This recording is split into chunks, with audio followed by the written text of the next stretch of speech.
My name is Rick Leif. I'm a member of the Board of the Trustees up here at New England Botanic Garden at Tower Hill. My wife and I have been members up here since the late 1990s, and I've had the pleasure of serving on the board in two instances, and starting about 2011.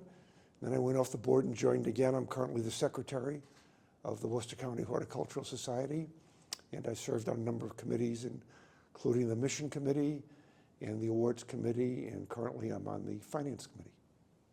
So my wife and I were introduced to the society back in the 1990s. We had friends in Northborough where we live that had been coming up here volunteering and were members, and they brought us up one day for a tour of the garden, and we just kind of fell in love with the place.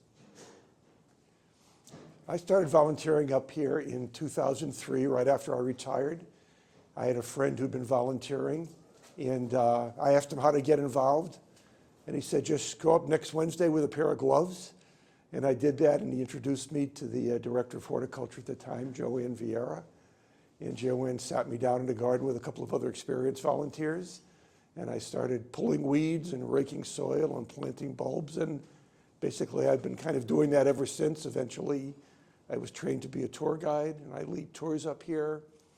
And we do a lot of setup of the indoor shows. And so my volunteer activities have spread out from being a garden volunteer to doing lots of other kinds of things, as well as eventually, my current responsibility as a trustee, although I still come up a couple of times a week and get dirty in the gardens. I really still love to be up here working in the gardens. I tell people that you never know. Sometimes I'm up here in a suit and a tie, and sometimes I'm up here covered in mud. You never can tell, but I really, really enjoy being a part of all of this. I guess my hope for the future up here is that as more people come up, they'll really understand the importance of horticulture and plants on the planet. The society and the garden is putting more and more an emphasis now on sustainability and climate change. I think that's a very important thing to keep track of.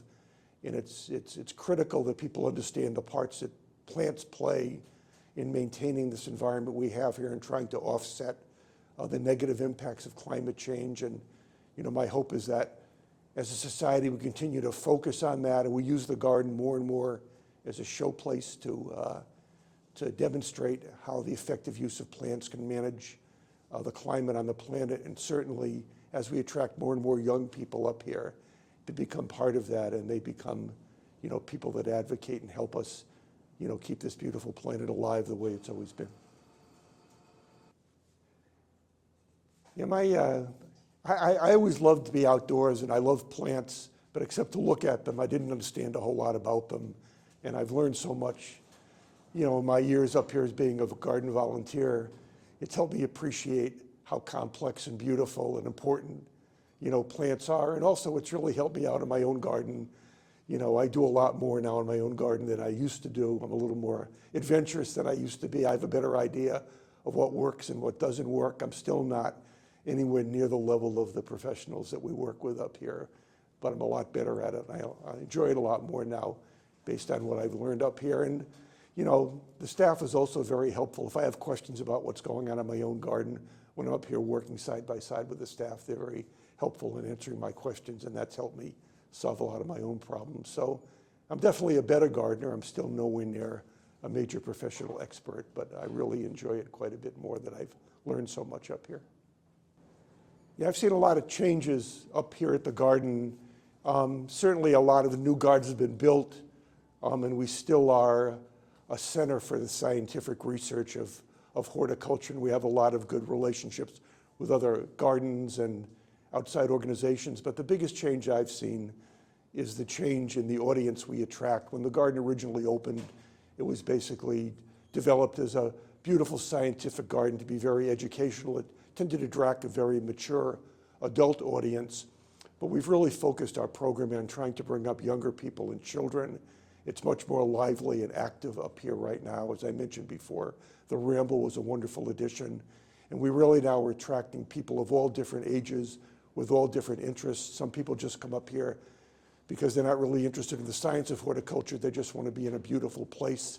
We run a lot of activities like being open in the evenings during the summer with bands and beer gardens and things like that.